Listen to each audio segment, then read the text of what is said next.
Inuyasha, dog demon. Don't make fun of me, but he's one of my best friends. I was 5, maybe 6, I don't remember much at this age, and my mom was tucking me into bed, but she left the TV on, and there it was, the end credits of Inuyasha. At the time, I didn't know what that was, and paid no mind to it, but little did young Andres know that that one show would change his life forever.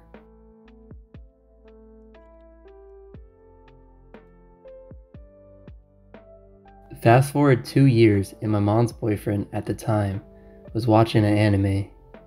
And can you guess what the anime was? Inuyasha. Do I remember that episode? No, which sucks. I would have loved to know what that episode was that made me obsessed.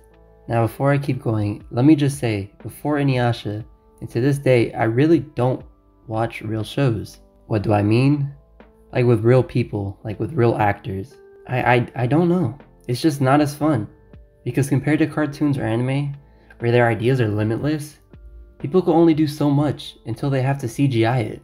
And I know, trust me, it sounds dumb, but it just makes sense in my head.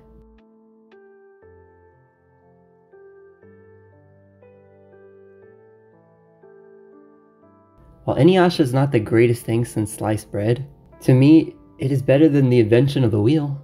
Getting those stupid lines out the way. Inuyasha, to sum up, is about Inuyasha, Kagome, and their group of friends trying to collect all the pieces of the shattered Shikon jewel shard, while trying to defeat the villain Naraku. Now on the surface, it's just a basic good guy defeats the bad guy storyline, but once you actually get into it, there's more to it. There's a romance triangle where Inuyasha in the past had his first love with Kikyo, and he still does have very strong feelings with her, but now he's also in love with Kagome. So then you see Inuyasha struggle to get over Kikyo in order to be with Kagome forever. Yeah. Inuyasha? Yeah, what is it? We've talked about it before, haven't we? About me staying with you.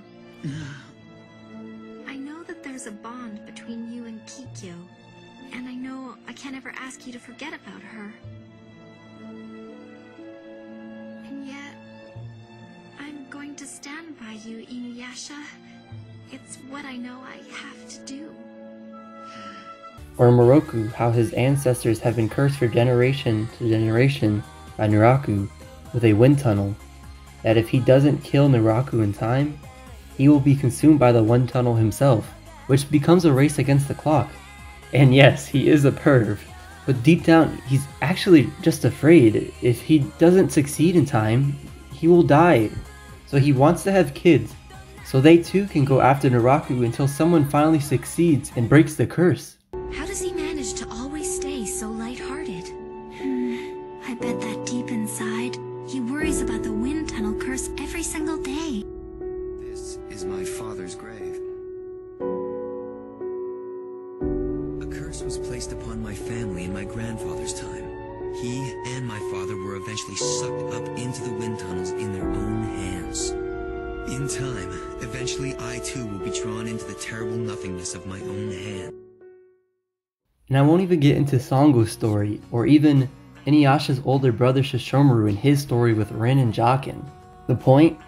There are so many characters with meaningful backstories that make you actually invested in every one of them, even some villains, which I won't spoil, but every time I see the scene with Kagura at the end, it honestly makes me cry every time.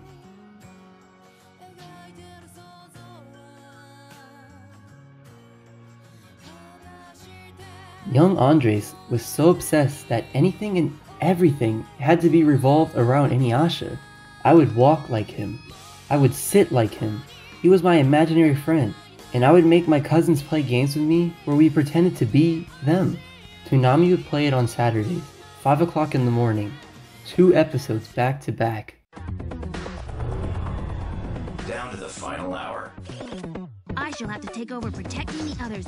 I'll have to summon all my courage.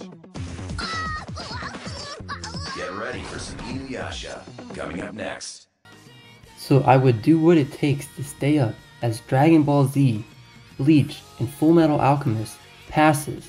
I would sit there and wait until it finally came on, the last anime before it turned back to Cartoon Network. That 1 hour of my day was something of magic.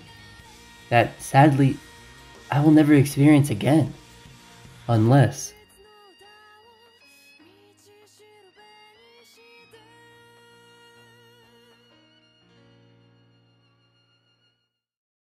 if you do not know, Arunio Takashi made a reboot or a sequel where we actually follow the story of Sesshomaru and Inuyasha's children. I purposely have tried to avoid any type of media talking about it so that when I watch it, I can maybe feel like I'm 10 again and maybe re-fall in love again. We can only hope and wait to find out. For now, I just wanted to give my experience with Inuyasha and why I love it, and why Inuyasha is always something I'll hold dear and will never forget. It's why I watch so much anime. It's why I push to be great. It's why I am who I am.